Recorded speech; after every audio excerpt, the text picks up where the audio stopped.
and welcome back to another video. In this particular video, I will be doing an in-depth analysis behind how abiogenesis and the world of abiogenesis is essentially correlated to the DMT realm. In my personal understanding of the abiogenetic process, which is a process that occurs in outer space, which is where nothing can be created or something can be created from nothing. And in this outer space, you then see essentially that through the release of energy, essentially through the vibration of energy, of a central core energetic system, you then basically create resonant fraction and friction. And through this friction creates essential chemical enzymes, essentially. And these enzymes are now charged with energy.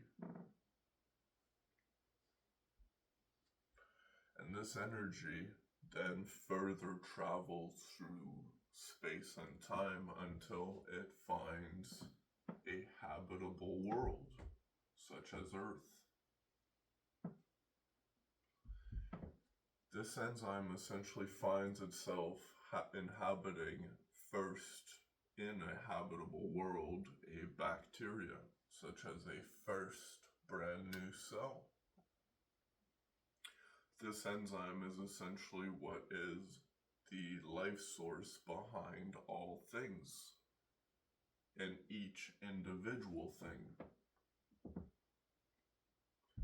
But when you arrive at the bacterial level, you might find an alternate world, you could say. Because you might now see things from the cellular level and even smaller than the cellular level, where you arrive at the bacterial level.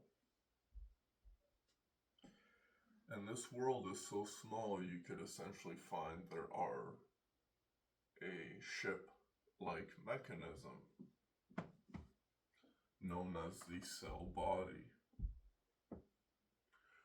Within the cell body are multiple bacteria or illuminated beings. The transition that I'm essentially pulling here is that the DMT experience is once you arrive at the bacterial level and cellular level,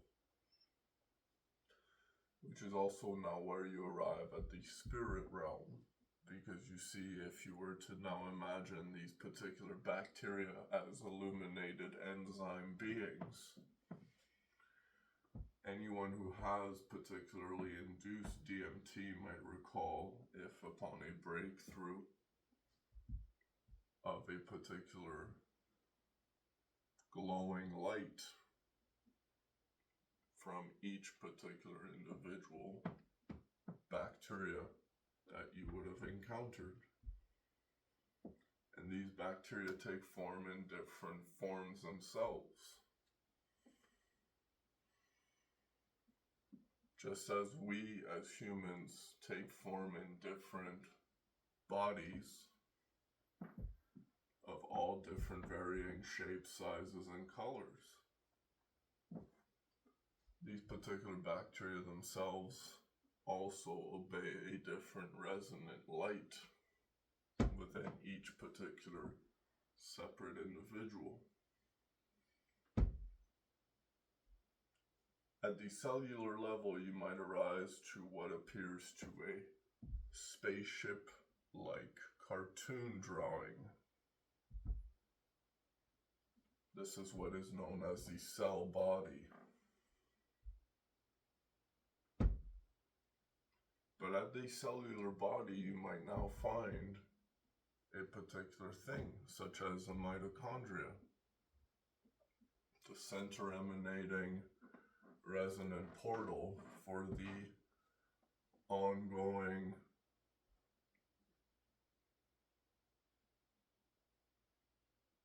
torus field, you could say.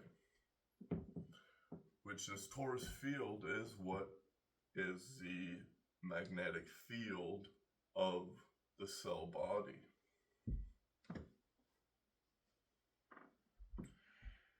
And this has a cell resonance to it,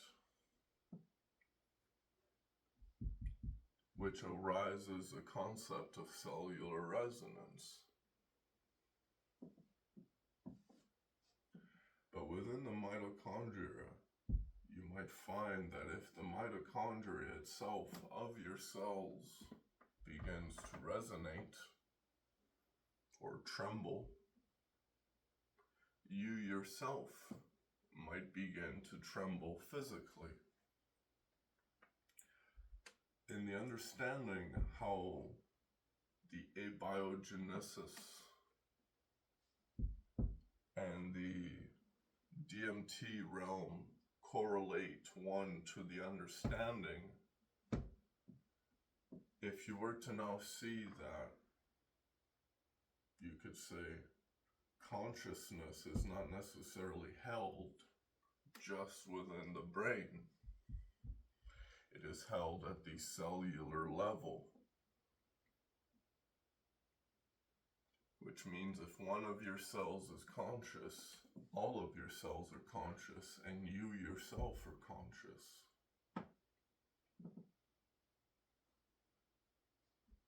The mitochondria is essentially what is the seat of the consciousness is within a being. And through this mitochondria, you can create divisions and communication between other cells. Which means that when one cell of mitochondria, or when one mitochondria of a cell begins to vibrate, tremble, or experience an emotion, your entire body begins to feel that spread.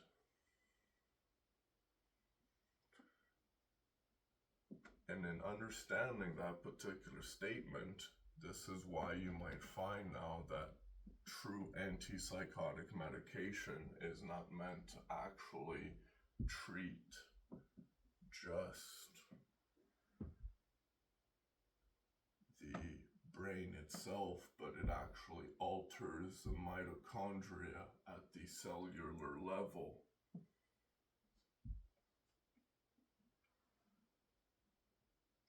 You could actively Google that question right now if you wanted to.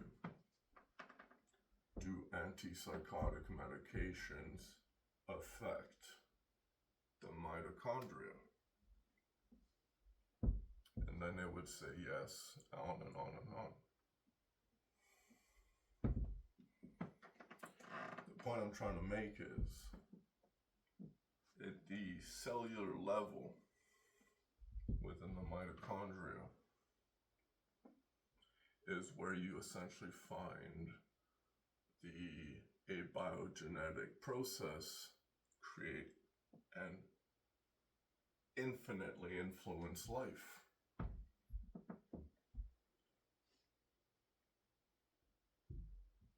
Now to the viewer,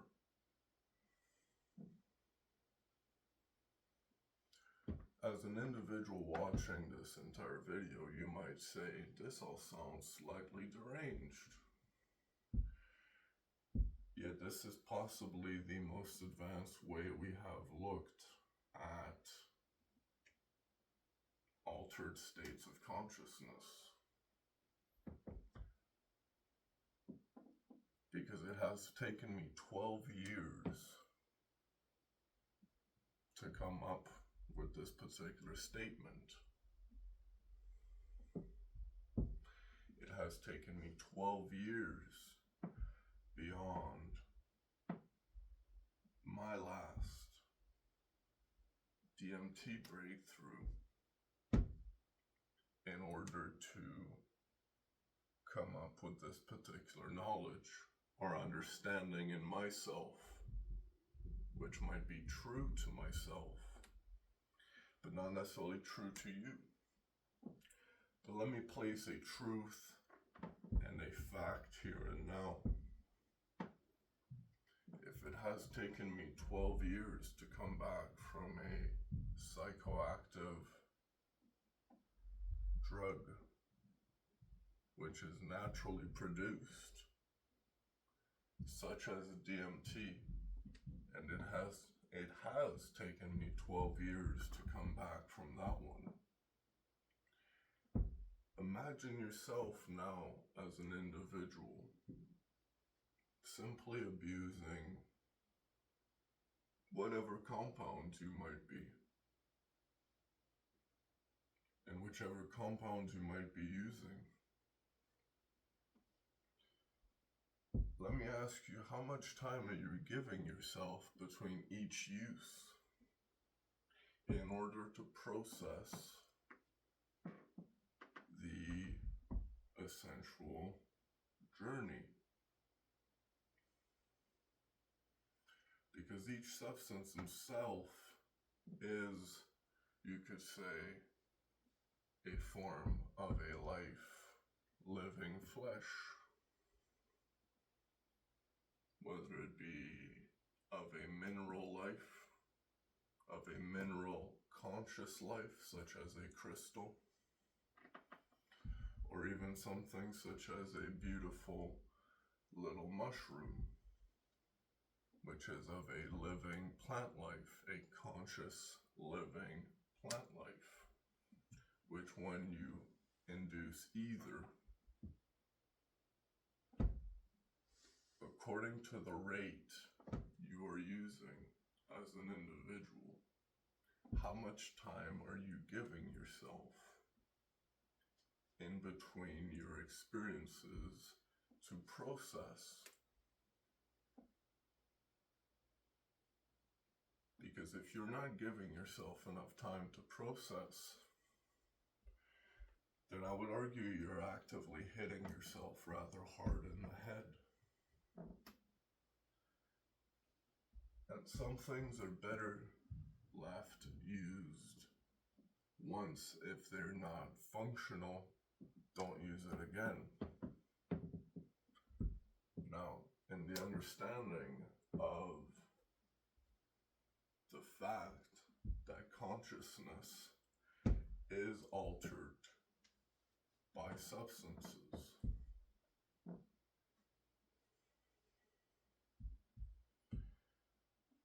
you could actively begin to find that the more you go through the drug experience, the more it is essentially the same thing.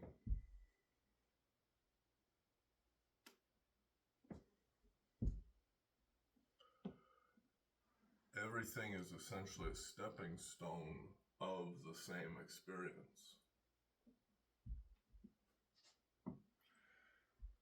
And it gets to a point where even something as finalizing the most powerful experience, such as a DMT experience, you could find that this stepping stone pathway, now that you've begun this descension from the heavens, you could say, the problem now remains with your come down. How are you coming down?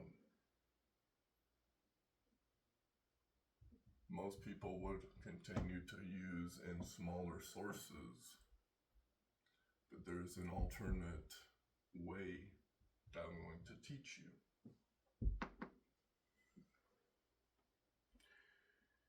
In the understanding of certain chemical processes within the body,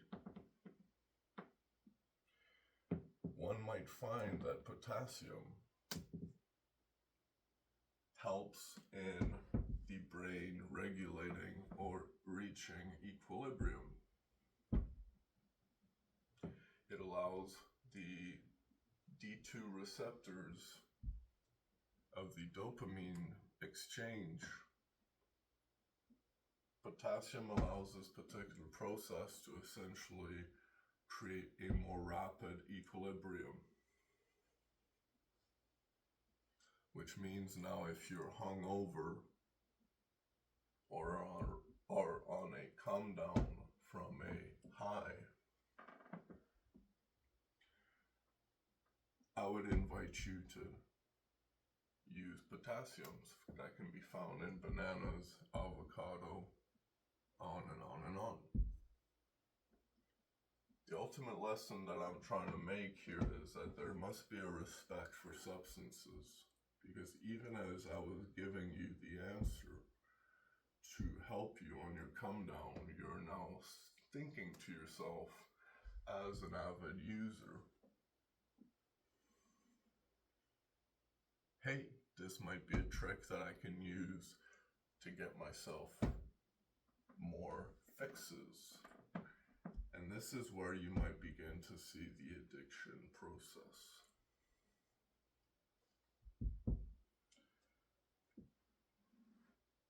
In the understanding of respecting substances,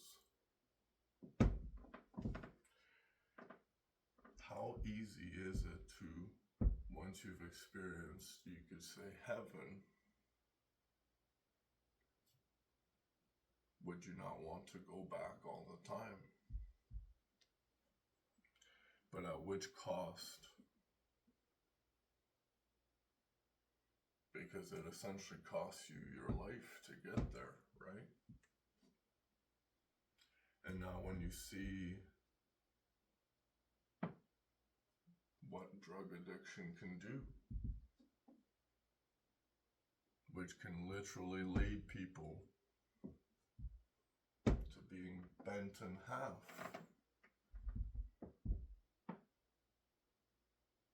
and that's their cost of life.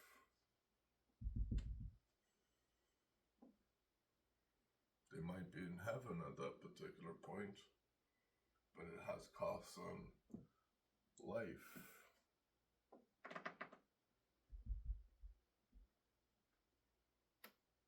And so in understanding that such a thing as a Nazarite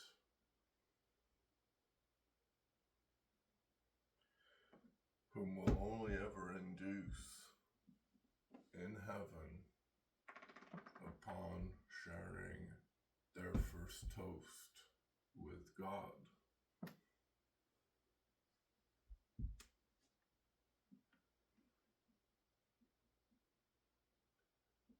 One could say there is a lot of religious teachings that are based around a psychoactive substance experience, resulting in understanding reality at a much deeper rate.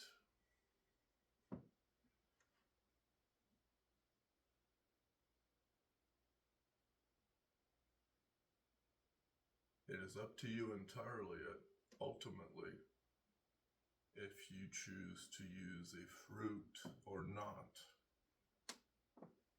A fruit of knowledge. Because ultimately, you are playing with fire at that point. And an individual that is not prepared to play with fire will get burnt rather quickly.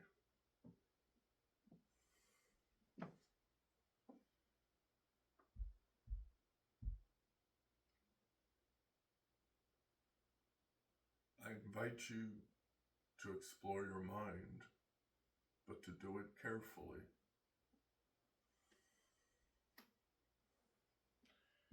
Because if not, you could end up an individual like me.